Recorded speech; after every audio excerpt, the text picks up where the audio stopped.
Hello there, this is my new video setup.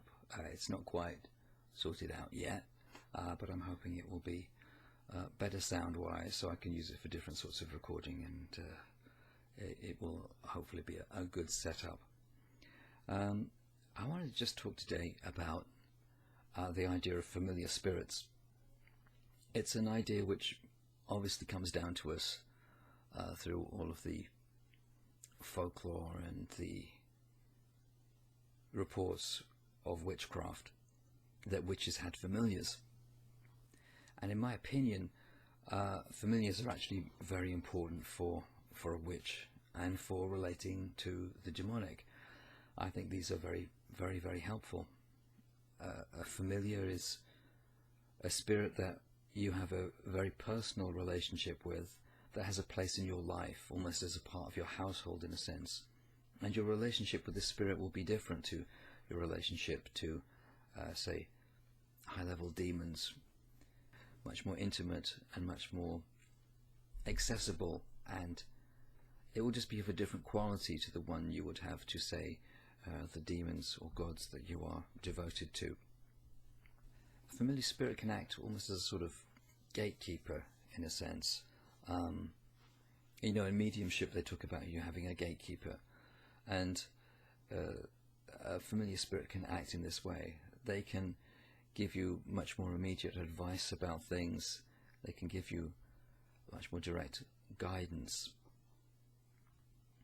and this is very useful. I think it's quite important to understand that different levels of spirits have different kinds of perspectives on things, and a familiar spirit is going to be one that's very close to you, close to your level. It's much more personal, much more intimate, and they have a good understanding of your life and of your needs and of your own perspective on things. At the same time, they will give you guidance which is stuff that you won't be able to come up with yourself.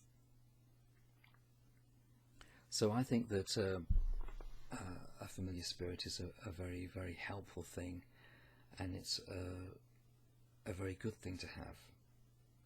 It's not a question of, the more powerful the demon or god you are in contact with, the better this is.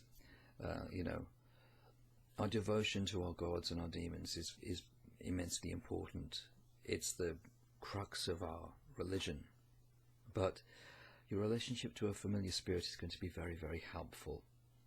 It will have a different role, and in a sense it can do things by virtue of its smallness, if you like, and I don't mean that as a disrespect to familiars, but the scale of things is actually helpful. It's nearer to the human scale, and this is good for you getting the sort of guidance that you need at times. I should mention here, though, because I've seen so many neo-pagans go on about, oh, my dog or my cat is my familiar, and my take on this has always been pretty similar. If your dog or your cat is not possessed, then it is not going to be a familiar spirit. It does not going to have a familiar spirit in it. A familiar is not a pet that you think has a bit of a magical sensibility to it. Many animals have magical sensibilities. Animals have a lot of wisdom to them. But a familiar is something different. A familiar is actually a spirit.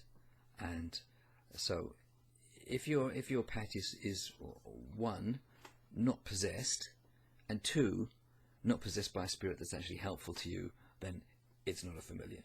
So I'm not talking about that. So little Tiddles is likely not going to be your familiar in any sense whatsoever. Anyway, it's a very short video. It's just a subject which I think is helpful. I think it's good for people to think about if you do consider yourself a witch, and if you're a Satanist and is as interested in having a practical relationship to the spirit world and to the demonic. So It's worth looking into this, and I hope that's a helpful idea. Thank you very much.